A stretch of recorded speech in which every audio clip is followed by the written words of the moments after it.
جو بندہ نسبت والا ہوگا، شعور سینس رکھنے والا ہوگا،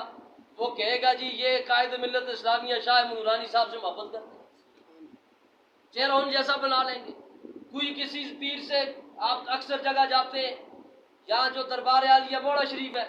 وہاں کے خلفاء اور مرید ہوتے ہیں، جیسے ان کے پیر صاحب پگڑی باندھا کرتے تھے امامہ شریف، اکثر ویسا باندھا ہوتا ہے۔ یہ بھائی ان کو میں جانتا نہیں ہوں، میں امامے سے کہہ سکتا ہوں یہ کس سے نسبت رکھتے ہیں۔ ہر بندہ اپنے پیر کو، اپنے استاد کو اپنا آئیڈیل بناتا ہے، اس کی طرح بننا چاہتا ہے، اس کی طرح امامہ باندھنا چاہتا ہے، اپنی داڑھی کو اس کی طرح سجانا چاہتا ہے۔ کوئی پوچھے بھائی تو ایسا کیوں کرتا ہے، وہ کیا کہے گا؟ مجھے اپنے پیر سے محبت ہے، مجھے اپنے استاد سے محبت ہے، مجھے اپنے قائد سے محبت ہے۔ پتہ یہ چلا کہ اطاعت کے لیے، کسی کے طریقے کو اپنانے کے لیے محبت کا ہونا ضروری ہے، اور حضور کی محبت کے بغیر تو بندہ مومن ہی نہیں ہوتا۔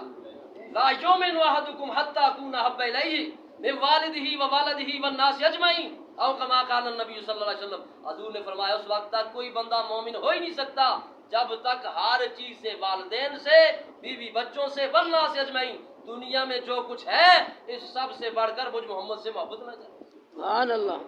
پھر حضور کی محبت کیسے پیدا ہوگی؟ حضور کے ذکر سے،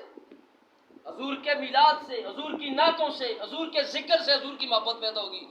جب آپ حضور کا میلاد منائیں گے، جب آپ سوئم کریں گے، 40واں کریں گے، 20واں کریں گے، اس میں حضور کی نعتیں پڑھائیں گے تو لوگوں کو حضور کی محبت لوگوں کے دلوں میں پیدا ہوگی۔ جب حضور کی محبت پیدا ہوگی لوگ حضور کی اطاعت کریں گے، فرما برداری کریں گے۔ جب حضور کی اطاعت کریں گے یحببکم اللہ، اللہ فرماتا ہے پھر میں ان سے محبت کروں۔ سبحان اللہ۔ جب ان بندوں سے میں محبت کرتا ہوں، اور محبت کس وجہ سے کی ہے جی؟ سارے بولو نا، بات ختم کروں، نیند کیوں آ رہی ہے؟ دن کو بھی سوتے ہیں۔ حضور کی محبت کی وجہ سے اللہ نے، حضور کی اطاعت کی وجہ سے اللہ نے اپنی محبت کا اعلان کیا، میں ان سے محبت کرتا ہوں۔ اللہ فرما رہا ہے جس سے میں محبت کرتا ہوں، جس سے اپنا قرب دیتا ہوں، حدیث قدسی ہے، تفصیل صرف مختصر کر کے اللہ فرماتا ہے پھر میں اس کے ہاتھ بھی بن جاتا ہوں۔ سبحان اللہ کہتے جائیں۔ پھر میں اس کے ہاتھ بن جاتا ہوں جن سے وہ پکڑتا ہے، پھر میں اس کے پاؤں بن جاتا ہوں جس سے وہ چلتا ہے، پھر میں اس کی آنکھیں بن جاتا ہوں جس سے وہ دیکھتا ہے، میں اس کے کان بن جاتا ہوں جس سے وہ سنتا ہے، میں اس کا ناک بن جاتا ہوں جس سے سونگتا ہے، یعنی المختصر میں اس کے جسم کے اعضاء بن جاتا ہوں۔ جب بندہ فرائض احکامات کو بجا لاتا ہے، ساتھ نوافل کی کثرت کرتا ہے، اور یہ کب ہوتا ہے؟ جب حضور کی محبت ہوتی ہے، پھر اطاعت ہوتی ہے۔ فرمایا میں بن جاتا ہوں۔ اللہ تو ان سب چیزوں سے پاک ہے، اللہ تو جسم جسمانیت سے پاک ہے، اللہ تو زمان سے، مکان سے، ہاتھوں سے، پاؤں سے، جسم سے پاک ہے، پھر یہ فرمانا کیسا؟ مطلب یہ ہے کہ اللہ فرماتا ہے جب بندہ میرا ہو جاتا ہے، اطاعت کرتا ہے میرے محبوب کی، محبت کرتا ہے میرے محبوب سے، عشق کرتا ہے میرے محبوب سے، پیار کرتا ہے میرے محبوب سے، اب اس کا مقام و مرتبہ یہ بن جاتا ہے میں اسے اپنا قرب دیتا ہوں، اس سے محبت کا اعلان کرتا ہوں، اب اس کے ہاتھ وہی اٹھتے ہیں جدھر میں رب چاہتا ہوں۔ سبحان اللہ۔ اس کے پاؤں وہی اٹھتے ہیں جدھر میں رب چاہتا ہوں، اس کی زبان وہی بولتی ہے جو میں رب چاہتا ہوں، اس کا جناب اس کے کان وہی سنتے ہیں جو میں رب چاہتا ہوں۔ یہ بندہ محفوظ آنے لکھتا ہو جائے۔ اور جب عام ولی توجہ والی بات ہے، جب عام ولی، عام بندہ حضور سے محبت کرے، اطاعت کرے، فرما برداری کرے، اس کا یہ مقام و مرتبہ ہے، اللہ اسے گناہوں سے بچا لیتا ہے، محفوظ رکھتا ہے۔ تو مجھے بتاؤ جو نبی پاک صلی اللہ علیہ وسلم کا پاکیزہ گھرانہ ہو، جو نبی کی طہارت، نبی کی شہزادی ہو، نبی کی آل بیت ہو، یا نبی کے صحابہ ہوں، اللہ نے ان کو گناہوں سے کس قدر محفوظ رکھا ہو۔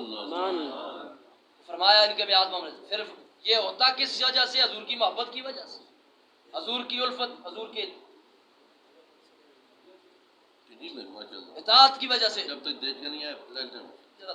نعرہ تکبیر بزرگان چھوڑیا ورنہ میں چونکہ آیا تعزیت واسطے ہیں نینداری لوگوں جو جاگے تعزیت یا پروگرامہ میں نعرہ چلتے تکبیر اللہ ہمارے اتنی عزتی لوگ ہیں پھر بھی نعرہ نگار ہیں نعرہ لاؤ نا بھائی نعرہ تکبیر دونوں ہاتھ پھڑ کے یا رسول اللہ کو نعرہ رسالہ نعرہ رسالہ نعرہ تحقیق نعرہ تحقیق نعرہ حیدری جاگو جاگو یہ آپ کے ذوق جو کہ سبحان اللہ کہیں گے توجہ سنیں گے اس پہ ہی بول رہا ہوں اسپیکر ماشاءاللہ تبارک محبت ہے یہ اور بھی تقریریں کرنی ہوئی تو بات یہ ہے جب عام بندہ حضور علیہ الصلوۃ والسلام کی اطاعت کرتا ہے فرما برداری کرتا ہے اللہ تبارک و تعالی حضور کی فرما برداری اور اطاعت کی وجہ سے اس سے محبت کا اعلان کرتا ہے جب اللہ اس سے محبت کا اعلان کرتا ہے گناہوں سے محفوظ رکھتا ہے وہ بندہ گناہ نہیں کرتا اللہ اسے بچاتا ہے جب گناہوں سے بچ جاتا ہے پھر اللہ اس کا اعلان فرماتا ہے الا ان اولیاء اللہ لا خوف علیہم ولا هم یحزنون فرمایا لوگوں یاد رکھو خبردار اب یہ جو بندہ ہے یہ میرا ولی ہے سبحان اللہ یہ میرا دوست ہے خبردار خبردار تنبیہ کی جا رہی ہے لوگوں یہ میرا ولی ہے یہ میرا دوست ہے یہ ایسا دوست ایسا ولی ہے نہ دنیا میں اس پر کسی کا خوف اور غم ہے نہ آخرت میں کسی کا خوف اور غم سبحان اللہ دنیا میں خوف کیوں نہیں دنیا میں خوف کیوں نہیں کیونکہ اس نے ایک خدا کا خوف ہے حضور علیہ السلام نے فرمایا اللہ تعالیٰ دو خوف کسی کے دل میں جمع نہیں کرتا حدیث پاک کا مفہوم فرمایا دو خوف کبھی بھی جمع نہیں ہوتے کس یا تو کسی پہ دنیا کا خوف ہوگا یا اللہ کا خوف ہوگا جو اللہ کا خوف اپنے دل میں رکھے گا دنیا کا کوئی خوف نہیں ہوگا بولو سبحان اللہ اور جو دنیا کا وزیر صاحب کا مشیر صاحب کا فلانے صاحب کا فلانے لیڈر کا فلانے بڑے کا فلانے اس کا ہر کسی کا خوف دل میں بسائے گا دنیا کا خوف رکھے گا اس کو اللہ کا خوف نصیب نہیں ہوگا وہ دنیا ہی سے ڈرتا رہے گا باہر نکلے گا تو اس کو یہ ڈر ہوگا کہ میرا یہ نکلے کا انداز شاید کسی دنیا دار کو پسند آئے میرے محلے کے سردار نمبردار کو پسند آئے گا کہ جو اللہ کا خوف رکھنے والا ہوگا اس پر دنیا کے کسی بھی بندے کا کوئی خوف نہیں ہوگا اس کی مثالیں ہمارے پاس بہت موجود ہیں صحابہ اور اہل بیت یہ تو آپ پڑھتے ہیں اس زمانے میں بھی ہمارے پاس مثالیں موجود ہیں کہ جنہوں نے اللہ کا خوف رکھا پھر وہ جب بیٹھتے تھے منبر پر وہ ایسے بات کرتے تھے کہ سامنے جیسے چیونٹیوں سامنے جڑے بڑے بڑے وزیر مشیر بلکہ شود و نصارہ کو ہلا کے رکھتے تھے مجھے بتاؤ بظاہر تو وہ اللہ کا جو ولی تھا بظاہر تو وہ ٹانگوں پر خود چل نہیں سکتا سبحان اللہ سمجھ تو گئے بات نہیں سمجھ بظاہر تو ٹانگوں پہ چل نہیں سکتا آج تک لوگوں کو سمجھ نہیں آ رہی ہاں ان کو سمجھ نہیں آ رہی جن کے اندر ایمان موجود نہیں جن کو اللہ نے ایمان عطا فرمایا ایمان ہے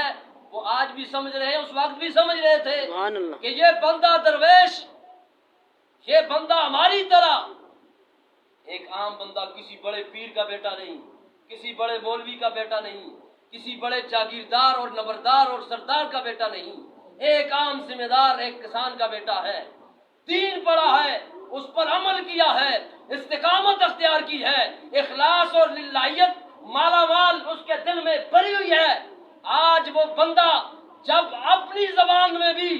للکارتا ہے آخر کون سی طاقت ہے اس کی آواز شود و نصارہ کے جناب ملکوں کو بھی ہلا کے رکھ دیتی یہ مثال دے رہا ہوں اس کی مثال یہ طاقت یہ ہے اللہ فرما رہا ہے اس بندے نے میرے محبوب سے ٹوٹ ٹوٹ کر محبت کی ہے اس نے دنیا داروں سے محبت نہیں کی اس نے میرے محبوب سے محبت کی ہے محبوب کی اطاعت گزاری کی ہے